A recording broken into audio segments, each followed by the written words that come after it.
The Field of 68 Media Network presents Red is the New Orange, a Syracuse basketball podcast. Vince intercepts a pass, breakaway for the freshman guard, he flies and slams! Aerial assault from Judah Mintz. Looking to go back door to Bell, they get it to a near corner three, knocks it down! Chris Bell, the sharpshooter. Bringing you everything you need to know out of the 315. Up top, Williams surges ahead, up with the right hand and in. A pretty up and under move from Benny Williams to beat his man. Over to Taylor. He skips into the lane, puts up a floater, and drops in. Let's get it started with your hosts, Ian Unsworth and Johnny Gadamowitz. Welcome back. Red is the New Orange. Ian Unsworth, Johnny Gadamowitz. We are ready to spew hellfire and brimstone because Syracuse lost to Boston College in a fashion that the Orange just totally shouldn't have. 80-75 was the final. We've got a bone to pick with the SU defense. After that, we'll be joined by Christian Odjakjian to preview Wake Forest this upcoming Saturday, a 7:45 tip down in Winston-Salem against the Demon Deacons. First and foremost, Johnny, how you feeling? I'm all right, Ian. I just had a fantastic Italian dinner to power me through this podcast, so that's good. But as far as Syracuse basketball goes, I'm not feeling too good. I'm not feeling too good at all for a lot of reasons. First, this is the kind of loss that, sorry, Orange fans, kind of puts a pin in your season, right? Like, there's a reason Boston College had not beaten Syracuse since 2018. I don't want to hear about the fact that it was on the road.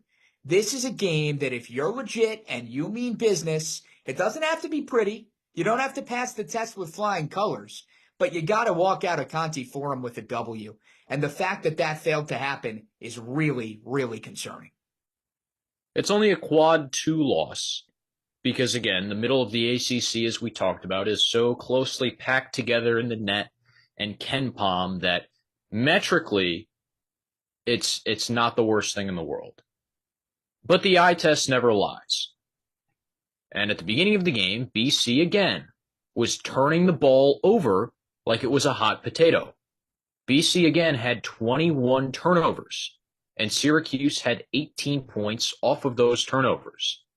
In the first game, that was a recipe for success, and the SU defense held up well enough. On Tuesday, they had no interest whatsoever in playing defense. That starts with Judah Mintz and Malik Brown, who both got 2 fouls in the first half, had to go sit. BC went on a massive run. Syracuse didn't score for like the past 3 minutes, and after an 18-2 run, Cuse was up 20-11. Brown picks up that second foul at about the 5-minute mark. And BC goes on a 14-0 run to end the first half. Yes, J.J. Starling banged his head, left the game, came back. But you got to have someone on the floor who can put the ball in the basket. Even if you don't, you're up 9. You got to have someone on the floor that can stop a BC team that is not offensively proficient. What happened to Peter Carey playing defense against big guys? Didn't happen. Chris Bell, again. Justin Taylor, nowhere to be found. On the defensive end of the floor, this was a complete catastrophe. In the first half alone, we don't even need to talk about the second half. Johnny, I'll kind of close my rant down with this.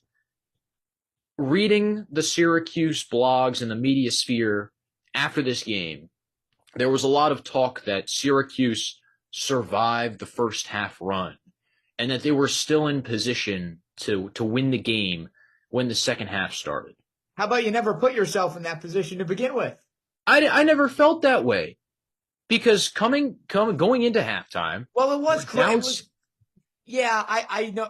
You were down 7 going into halftime, and then you never got the lead back. Right. It's difficult to play a full 20 from behind. And again, if you clean some things up in the first half, and you show an inch of effort on the defensive end, you don't have to dig yourself out of that hole. We should give credit where credit is due at Boston College, because another game where Syracuse, for the most part, contains Quentin Post, right? He only took 5 shots. He had 7 turnovers, and he was pissed off again on the court. Yeah, it was the second time this year that Post wasn't really having his way against the Cuse. And BC, despite that, still found a way to win the basketball game. McLaughlin with 15. Zachary with 15. Neither of them were great from downtown, but they still found ways to be productive and pour in numbers on the offensive end. The real dagger was Harris, Claudel Harris. As well, yep. Right when Syracuse had a little bit of a spark, both teams opened up the floodgates in the last 10 minutes. No one really felt like playing defense anymore. Syracuse started scoring, but then Harris hit about 4 threes in 6 possessions. Yep. And yeah, the game was over. You can't deal with that, especially when you can't shoot to respond, right? Look at Kentucky. Look at Alabama. You can play bad defense if you're going to score with your opponent.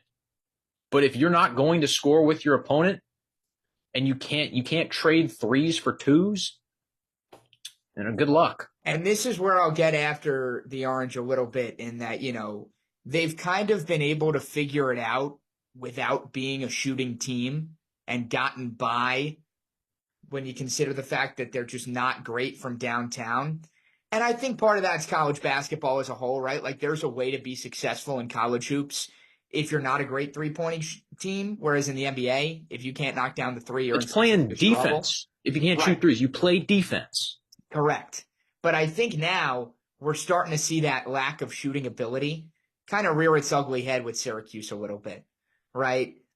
In games where the defense is not there and you're letting up points at a pretty consistent clip, like you just painted the picture for us, Ian, you've got to be able to keep pace. And this team just did not do that. I mean, they shot 38% in the first half.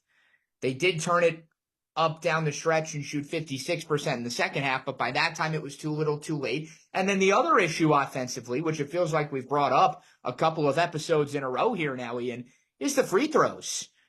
50% at the stripe.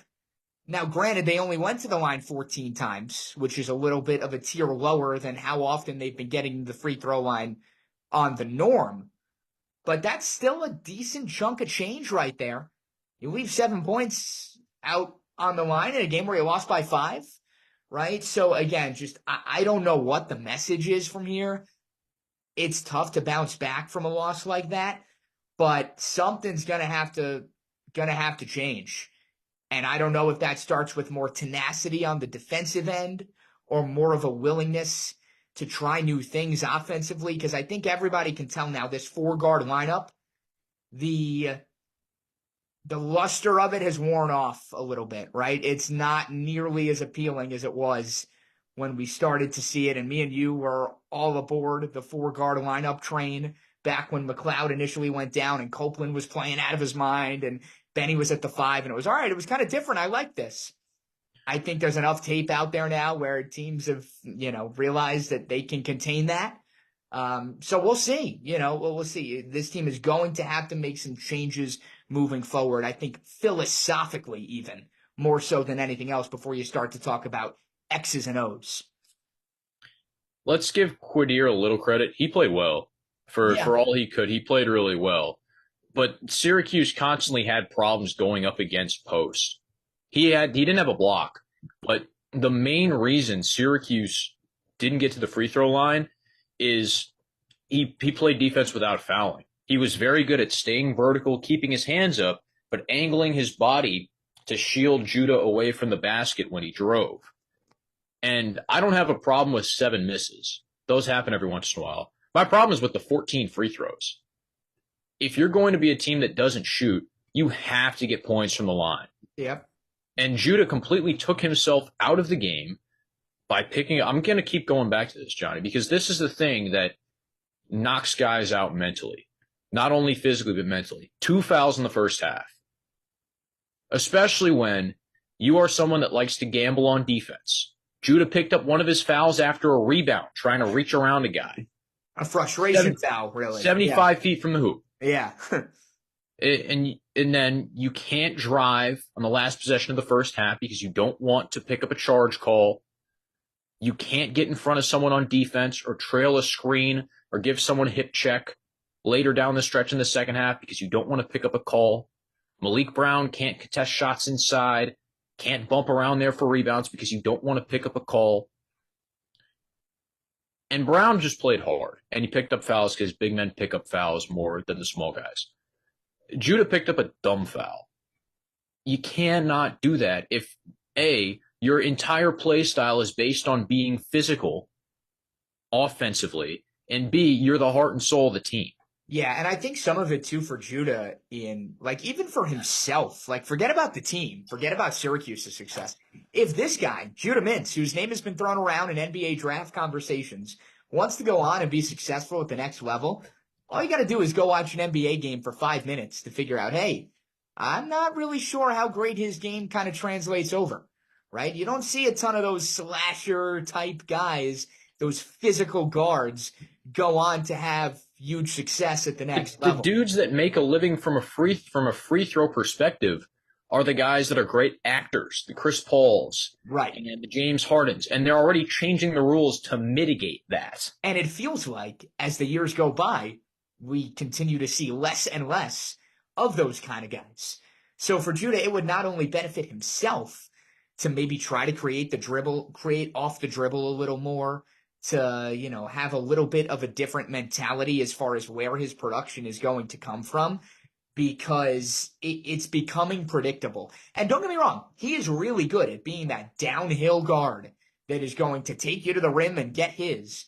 But again, similar to my point earlier about the 4-guard lineup and the tape and the book is out there on it, I think it's a similar case for him, especially now as you start to see some of these teams for the second time in conference play. They're going to be more cognizant and familiar with that. They're going to attack him. They're going to try to get him to pick up 2 fouls early. And they're going to try to get him to pick up fouls, and they'll make him shoot. Right. No one is scared of Judah Mintz shooting the 3. Right. I saw a tweet earlier today from Tom Crean that was actually genius.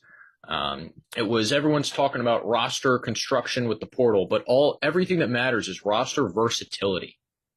Right. Do you have interchangeable guys that can do different things? Right now, you only have one dude who's shooting the ball well. The end of Tom Crean's tweet said, for every one non-shooter on your team, you need 2 that can. Every Syracuse lineup right now has at least 3 non-shooters in it. Offensively, that's going to knock you down. You just won't be a team that flows well. The ball can move as much as you want it to, but you're never going to get as many drives if people aren't out there contesting and having to follow the ball from the 3-point line outwards. Every Syracuse lineup is hampered by Chris Bell's inconsistencies, 2 points, and Justin Taylor's lack of aggressiveness offensively, 2 points, 1 of 2 from the field. Bell is 0 for 4, doesn't make either 3-point attempt. Taylor doesn't even take a 3. You need these guys to shoot. And defensively, you just got to figure it out. Yeah. BC just picked them apart from a pick and roll perspective. But offensively, you need to shoot. And it looked like BC almost kind of wanted it more. I don't know. They just looked hungry. The building wasn't that big. The building wasn't that full, but they had the crowd mic right next to the student section. They were yapping at Judah every single chance they got. And, they were having a great time. The fans that did show up were getting after it. Does bear mentioning as well, before we shift gears coming up here to the Demon Deacons, again, Syracuse out-rebounded by a rather significant margin, 37-27. That's going to tip the possession scale in BC's favor rather significantly. And again, this Orange team that has been small but kind of maybe gotten away with it a little bit, again, you're not going to be able to get away with being as small as they are every single night. And this was just one of those nights where that loomed large. Yeah, the rebounds were more on the defensive side than offensive side. But again, Malik Brown, your leading rebounder, can't be aggressive because he's playing with 4 fouls. Benny Williams, 4 fouls. We'll just keep going back to you can't, on a team like this, that even though we say they're deep, and it has guys that you need to rely on to play 30 minutes a game, you can't pick up bad fouls. And that really hamstrung the Orange down the stretch. All right, enough of this. Johnny, we've been on our soapbox for long enough, and I think it's time to change the energy a bit. So let's bring in Christian Odjakjian to talk a little Steve Forbes and the Demon Deacons after a word from Rob Doster about BetMGM.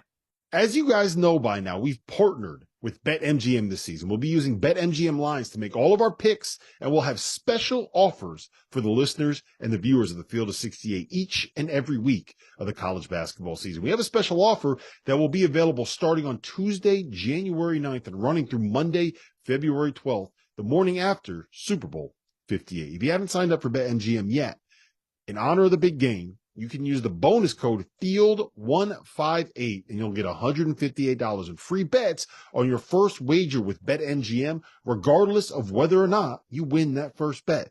Here's how you make it work. Download the BetMGM app.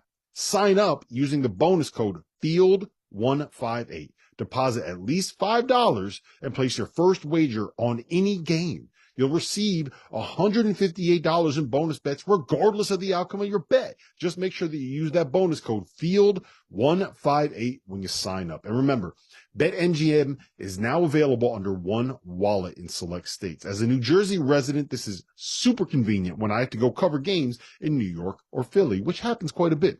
When you cross state borders, you just log into your existing account and fire away. You don't have to create separate accounts in each state. It's easy, it's simple, it's clean. And most importantly, we have some fun stuff coming up for the heart of the college basketball season. Bet insurance tokens, college hoops odd boosts, and my favorite, a nice juicy parlay boost. So download the BetMGM app and sign up today. Field 158. All right, Johnny and I have regained our clarity, and we have a guest, Christian Odjakjian, otherwise known as Oj Hoops on Twitter. He's starting to get some big traction because he's tweeting mean things about Memphis, which I think we can all have so laugh at. He also went to Wake Forest, loves Steve Forbes and the Demon Deacons. Somehow, some way, I picked a gold and gray shirt tonight. This was all coincidental, I promise.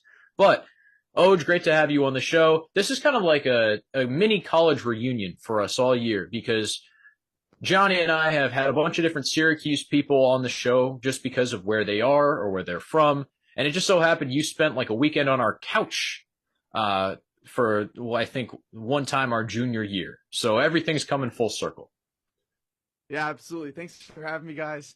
Johnny, crazy how we went from Summer League baseball to Brewster, Massachusetts to now Chicago for you and my childhood home still for me. So we love to see that. But thanks for hopping on, man. Excited to talk some Demon Deacons and the Cuse. And we'll start with this, Christian. I mean, the last time Syracuse went toe-to-toe with Wake Forest, Jim Boeheim was still the coach. Davian Williamson hit a three-pointer. A couple hours later, Jim Boeheim was no longer the coach of Syracuse men's basketball. How has this Wake program changed and evolved from that moment in time till now over the course of the offseason and through the first couple months of this regular season? Yeah, I mean, that what a game. What a shot by Davian. I remember watching that game and thinking Syracuse was the better basketball team. I'm not going to lie. Wake was really losing steam at the end of that season when Damari got hurt. Ty Appleby was fantastic. He was doing everything he could. But, Wake pulls that game out. And then, from that point on, what happens? Appleby's gone. Williamson's gone. Bobby Clintman, we think, is back. He's in Australia now. Forbes does what he does. He goes to the portal. He brings in Hunter Salas. He brings in Boopie Miller. He brings in Efton Reed. And, Wake is still young-ish in the scope of college basketball, but it's year 4 for Forbes, and for a program that was desperately needing energy, you got it with Alondes Williams and that team that I'm still mad didn't make the tournament. And, even though last year's team fell off the bubble earlier than we would have liked, at least it was still a competitive team, that got some good wins. We beat Duke. We won at Wisconsin. They were competitive. And then this year, it's like we're sitting on this Efton Reed waiver. We're like, do we have our big guy? Do we have our 5-star guy that played at LSU and Gonzaga? We haven't really had a good big man in a while. And, we're losing these close games early on in the season at Georgia, which is looking like would have been a really good win. We lose that game by 3 points. We lose by a small margin to Utah in a game we were up at halftime. And then we lose to an LSU team that's not that good, that you guys blew out of the water. But it's like we just struggled to guard LSU, like we were missing that interior presence. And then we hit our rhythm. We're winning all these games at home against bad teams. Then we start ACC play well. We win a couple home games against Virginia Tech and Miami. We go at Boston College and win. And since then, what's happened? We're 2-4, and we've lost 4 road games. And in each of those road games, it's like it's there. Like it's there for the taking. But at the end of the day, like you gotta go and win that game. And we're 0-4 in those spots. We turn the ball over 20 times against Florida State. We blow a 10-point lead at halftime at NC State. We blow a 10-point lead at halftime to Pitt. And then at Carolina, we're up 1, and then they just completely blow us out of the water in the second half because, obviously they're a really good team. But, So right now, when you look at this Wake Forest team, you've got Cam Hildreth, who has taken another jump in year 3, but then he suffers a wrist injury, and he's toughing it out. He's playing as best he can, but, he's not the same player with his wrist. He's got a brace on his wrist. He can't really shoot the ball. He's always been a little bit sped up and sometimes makes out of control plays, and like that was amplified last night. Boopie Miller was awesome at parts of the season. Like I was starting to think, I'm like, is this dude on Applebee's level? And then some games it's just not an ACC level. Salas has been great. Depth is an issue again. So all this to say, we're in the same place we've been the last couple of years. We're a team that's hanging around the bubble. We can win good. We can beat good teams, but at the end of the day, C Forbes is 2-23 in Q1 games, and it's year 4. And this fan base is running out of patience of when are we going to get back to the tournament? And coming off these 2 road games that we felt optimistic that we could win, it feels like a must win. I mean, that term is so overused, but I think Wake is expecting to beat the Syracuse team, even though this is a good Syracuse team. Like we've been good at home, so it's like this is a game you're supposed to win. I'm surprised you just skipped over the Florida win. That looks really good now. Florida just beat Kentucky last night. They're now a top 30 team in KenPom. So all in all, even though that was back in December, that's probably Wake's best resume piece right now. But speaking of last night, let's talk about this Pitt game, because I had some buddies that had money on Wake Forest and were severely disappointed when the second half went through. Carlton Carrington looked like he went nuts. I caught about the last 2 minutes. I was watching a Purdue Northwestern. Sue me. It was in overtime, and Chris Collins threw his hands up and got kicked out of the Boilermaker Arena, and it was fantastic. But what happened specifically in the second half against Pitt that caused Wake to melt down? Quick note on the Florida game. So we beat Florida and Rutgers at home. Those were solid wins, and I do believe in Florida. Micah Anglo and their big man was out for that game, which I think helped us a lot. But they were up in that game. We had a really nice second late push in the second half, and hopefully that win holds a lot of juice come tournament time if we are in that conversation. But I guess that slipped from my memory just because 1, it was a long time ago, and 2, the way that everyone has been talking about just resumes and just the way the computers work. It's like I didn't really cross my mind that game could push up to Q1, but Florida's really good and it definitely could. So I'm glad you brought that up. But in terms of last night, like come on, we're up 10.5, and I don't even think we played that well to be up 10.5. And then in that second half, a lot of offensive rebounds for Pitt, a lot of second chance opportunities was killer. We had 15 turnovers again, which has killed us on the road. And then when you look at Carrington, he puts up a career high 24. He's super talented, came on strong, wasn't a super high recruit, but then all of a sudden he's a guy that by the end of November, people were saying this kid could be a lottery pick because, he's got talent as a bigger guard, very silky smooth, but he's streaky. He's still a freshman. You look at his game log, he had 0 points when you guys went and beat them at Pitt, 9 against Duke, 4 against Miami. He has disappeared in some games, but something that we've been talking about at Wake, Carolina, when we play drop coverage, when we're dropping our big man off and chasing around a screen, kind of trying to force the guards into tough twos, talented guards can't eat that up. And he was just making plays. Some of them were tough shots, but some of them was just he's turning a corner, and he had 4 assists in that game too, 24 points, 4 assists. A talented guard can't eat up that type of coverage. Wake has graded out like pretty decently on Ken Palm this year. I think we're like 42nd or something defensively in efficiency, but he took over that game. Ish Leggett played really well for them, and at the end of the day, as much as great as Hunter Salas is, and like we were able to play through after reading the post, like if we're not getting much from Boop Miller or Cam Hildreth, and Monsanto's on at full strength, like he can't guard anyone right now.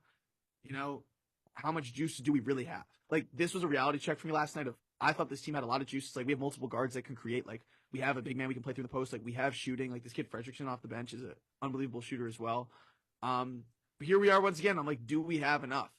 And, Forbes post games talking about, like, we've been grilling it into these guys about taking care of the basketball. And, at the end of the day, the coaches can't stop them from turning it over, and they can't go and rebound it and grab tips and stuff. But this is my long-winded way of saying that one slipped away from us because a couple of guards from Pitt made more plays than our guards, and we didn't rebound well enough, and we turned it over.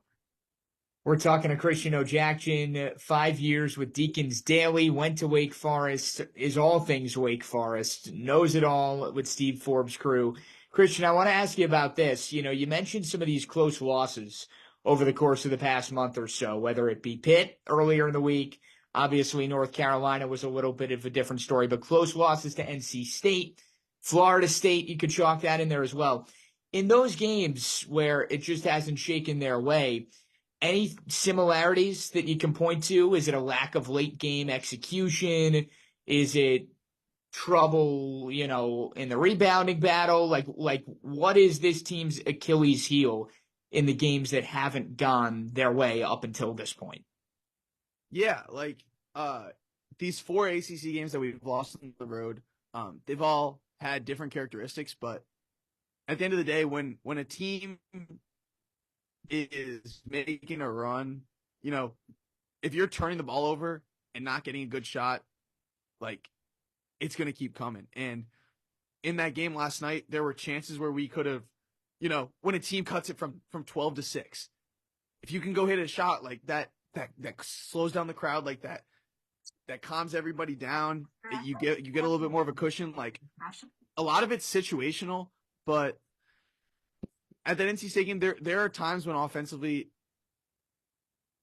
I think our guards try a little bit too much to make plays off the bounce, and it's not consistent enough. And when you look at what we've had the last 2 years, like, Alondes Williams was like, he was the guy, right? It's like, he has the ball in these high ball screens. Like, he is making plays. He's getting to the rim. He's making all these impressive skip passes. He's getting to the line. Like, he is the guy. Then Appleby was, like, not only able to do the same type of thing in ball screens, but he was a fantastic 3-point shooter. He was also a great passer. And then this year, the reason that I thought our ceiling was higher is it's like, we have multiple guards that can create, right? It's like, Boopy Miller can go for 20 on the road against Boston College, and it's like, Hunter Salas can be this good. Cam Hildreth is like all of a sudden like can shoot threes, and he's getting to the line. He's got great footwork. It's like these 3 guys all have different styles that they can kill you as a guard, and it's like, okay, that gives us different shades, right? It's like, oh, who's it going to be this night? Like, we don't need everyone to play well to win. And now it's like, Hunter Salas is great. He had 22 last night, but like, he's not that type of like playmaker as Alondes and Appleby were. So it's like we kind of do need, we need more from Poopy. We can't afford that. Like, and I don't know how much to give, how much blame to put on Cam Hildreth's wrist injury of like, that he's playing through. Like, he could be having surgery and like, he could be shut down and like, he's trying to tough this out. But like, if Boopy Miller's not going to show up, like, sometimes it's like, where's that creation coming from? And this is a guard driven sport. And it's like, you guys have Judah Mintz and JJ Starling. Judah Mintz, in my opinion, is the best player on the floor tomorrow. It's like, as much as I love Hunter Salas, he's not going to be able to like put the team on his back on a way that Appleby and Alondes would. So in these spots, like, Florida State was able to just outlength us, and like, we score 82 points in that game, but we didn't play well offensively. We turned the ball over 20 times. And then it's like NC State, they were just like able to just slowly chip away and get the crowd involved, and it's like, we didn't have that answer. At the end of the day, like, all those games were there for the taking, and you need your dudes to be dudes at the end of games to like actually make it green instead of red on Ken Palm, and like, that didn't happen. And it's like 4 straight road games, which is frustrating. So, I hope that answered the question. Well, you gave us a lot, Oj, and to add some context to these names you've been throwing around, Hunter Salas last year at Zaga averaged 4.5 points and 2 rebounds. He came off the bench for the majority of the year, unless Mark Few, the Zags head coach, was really mad at Ryan Nembhard. Boopie Miller transfers up from, I call it CMU because I'm from Michigan, but to most people, it's Central Michigan. Usually a very good basketball team, and the MAC is a good basketball conference. Let's not get it twisted. But it's no ACC. And the guys that he's playing against are usually, 6'1", 6'2", not the biggest. And then you have to go run into 6'5" Carrington and Blake Hinson, who's built like a house, and Ish Leggett, who's got length as well.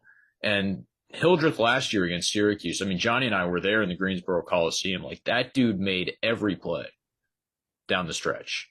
He had I think a spinning 270 leaning jump shot over Jesse Edwards. I remember that exact play. It was ridiculous. I know the exact spot on the floor because I freaked out about it on the air. It was insane how with 11 seconds left, he wanted the ball and wanted to go at Syracuse's center inside and made the play so comfortably. So we know what Hildreth can do if healthy.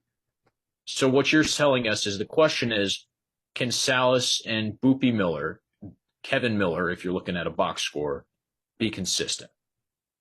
No, they can't. Well, a quick shake of the head is the answer. Nah, the shake was for you calling him Kevin instead of Boopie. Okay. I looked it up. His name is Boopie because they called his mom's brother Boobie, and they just put a P in it. It doesn't have some exotic, elaborate nickname. It's like Wooga Poplar. There's no great story there. It is what it is. They just call him that. And so, he's Boopie. On the inside, let's talk about Efton Reed for a second. Because sometimes when I've watched Wake Forest play, he's been fantastic. Offensively, defensively, and sometimes he's just a walking foul machine. What does Wake need to do to get Efton Reed to play well? Yeah, so with Efton, you have the 5-star pedigree, the experience. Like at LSU, he's getting a lot of minutes. He's playing a lot. But that was Will Wade LSU. Gonzaga, he's just right. But he goes to Gonzaga, and Mark Few just completely benches him. And what's crazy to me is Gonzaga lost 82-54 to UConn in the tournament, and obviously we saw how dominant UConn was, but especially on the interior. And the fact that Efton Reed doesn't play until the last 2 minutes of that game, is pretty crazy to me because he's a 7-footer that can move, that understands basketball, and is really talkative on defense, which is something that Forbes loves about him. But the fact that he didn't even it didn't cross Mark Few's mind that it wasn't part of the game plan at all. What can this guy do for us? Because Drew Timme needed to make his NIL money. That's why. Yeah. His stash. But who says you couldn't have played those two guys together? It's not like they were you couldn't play together. It's not. Timme could maybe make one of 8 threes if you put him out there. Right, but just because you're playing a post guy with a 5 guy doesn't mean that he has to be playing on the perimeter. That's neither here nor there. The point is when Efton Reed came here, it's he's got some juice clearly because of his body and the way he moves and his pedigree, but the fact that he didn't play at all at Gonzaga, it's there's kind of questions of why did that happen? And then he comes to Wake and immediately blows Matthew Marsh out of the water because he can not look like he knows what's going on out there. No disrespect, he just knows basketball more and is capable of more out there. And Efton Reed has, when he stayed out of foul trouble, as you mentioned, that has been an issue for him. He's brought rim protection, he's brought some passing out of the high post. I don't want him to take threes anymore, but at least he's the guy that will rip 1 or 2 a game, which helps. 4 for 17 from 3 on the year. Yeah, no, and I kind of want to show that they all hit the back rim. But against Pitt last night, we were able to play through him in the post because Fede Federico and Diaz Graham are pretty skinny dudes. They're stretchy, skinny dudes. And, yeah. And I tweeted about this post game. I was I think this could be an Efton Reed game because he's got good he's got good footwork and he's got some touch around the rim. He's still missing a layer of just ability to just finish. Sometimes he makes a nice drop step and it's he just uses the wrong hand or he's just not physical enough and he doesn't make it. But like he had 14 points and was 7 for 10 from the field. But he had 4 turnovers. He wasn't strong enough with it sometimes. He is a guy that I think it adds a nice dimension. Like when our guards are struggling, it's like we can play through the post. And he's way better than what we've had at center the past couple of years. But yeah, so he's been a great addition and we've been a different team with him for sure, like defensively and everything. But yeah, it's not like there's a lot of really good big men in the ACC. Like it's good to have him to match up against some of those guys, but he's not offensively in the league of like the Posts, the Halls, the Filipowskis, the Baycotts. Christian, last one on my end. Wake Forest is going to get an angry Judah Mintz this weekend. Syracuse coming off a bad loss to Boston College, a game where Mintz didn't necessarily have his best stuff. He only got to the line 2 times, which means something was off because that is just not his game. So take me inside the mind of Steve Forbes, I guess, defensively for Wake. We just said moments ago, you agreed he's probably the best player on the court come this weekend. What's the formula to try to slow him down and just disrupt his rhythm? Yeah, I mean, he's really hard to stop. First of all, we want him to come here. So that's part of his relationship with Forbes. Second, I think something really interesting about your backcourt is, one, they're younger, like they're both sophomores. They're very athletic. They got some size. But neither of them are known for their 3-point shooting. But to say the least. It took a combined 17 threes last game. JJ Starling all of a sudden is ripping it from deep. And Judah, I've seen him just over the past few years. Like sometimes if I see him, he's operating and he's kind of open the top of the key or people are going under. I'm like, shoot it, Judah. Like I'm cool with you. I'm cool with you shooting that. Like I know he doesn't, Then he lines up his right shoulder to the rim. Yeah. But the way we've been playing guard, like we've been pretty extreme with drop coverage this year. Like the way that I had a thread about this the other day of like, the way that Creighton will use Ryan Kalkbrenner, like they'll chase over a screen, they'll drop Kalkbrenner off, and they're like, we're not going to foul you. We're going to stay home on these shooters, and we're going to try to make you take a tough 2 over the top. That's the way we've been playing these guards. And when I look at Judah Mintz, I'm like, that's a guy that I feel like in my opinion, the best way to guard Judah Mintz is to go under and just try and to dare him to shoot. Not that he can't shoot, but it's like it's better than him getting downhill because he is amazing when he gets to the rim and like he gets to the line. Just like the way he's able to finish. So if we're going to drop, like he's got a lot of space to make plays. Like at the end of the day, that's what it is. It's like Elliot Cadeau is the same kind of player that it's like he's trying to get to the rim. He's not really trying to pull up off his dribble. It's like he's getting all the way to the rim against this drop coverage. RJ Davis did whatever he wanted, and Bub Carrington has the best game of his year. So like these guards that are talented in these last couple games have killed us because the way that we guard these ball screens, it's like they have space to make plays. You know what I'm saying? And it's like the goal of that is to force them into taking tough 2s, but we haven't been effective enough at that to make them do that. Like, and it's like against NC State, like DJ Horn's like, we're forcing him to all these floaters. And like, he has a really good float game. He hit like 4 of them. And it's like, that's a shot. It's like, all right, fine. If we're going to lose because DJ Horn is just drilling floaters, it's like, then, hats off to DJ Horn. And it's like, Forbes' whole game plan has been like, let's make these guards force tough 2s. Like, let's try not to foul. Let's not give up the 3. And it hasn't been working lately. And I don't think we're going to just throw a different coverage at Syracuse all of a sudden. We don't want Efton Reed to get into foul trouble, so we have to go to Zach Keller and Matthew Marsh and like throw out hard hedges and switches and stuff. So like, at the end of the day, Mintz is going to have space to like make plays. And to me, that is a recipe kind of for a disaster. So it's like, try to force him to take as many jump shots as possible. But like, I have a tough time thinking that we're gonna be able to just, stop him from getting downhill based on what these other guards have been able to do to us lately. Well, we'll see if Judah can rebound from only 2 free throws and 18 points on 16 shots on Tuesday. But a Wake team that can certainly fill it up, averaging almost 80 points a game, and the only team in the ACC with 2 players in the top 10 in scoring, 4 of them averaging over 14 a game. Should be a great one Saturday night. Tip is at 7:45 down in Winston-Salem. Oj, thanks for joining us and giving us some insight on the Demon Deacs. Yeah, of course. Wait, are we not going to talk about Syracuse? I want to. No, we don't have to talk about Syracuse. We just yapped about Syracuse for 30 minutes. Enough Syracuse. Oh, okay. Can I say my quick Syracuse thing? I've already said. Say your spiel. Say your spiel. I love Kadir Copeland and Malik Brown. I know that I guess they count as Boeheim recruits. Like I just remember last year, I'm like, these 2 dudes are winning players. You know, they do the dirty work. They do them grow into their own. And at the end of the day, Syracuse has this pedigree of in your fan base of like you expect to be in the tournament every year. It's a little bit of a transition year, of course, with the coaching, but not only that, of like playing man defense.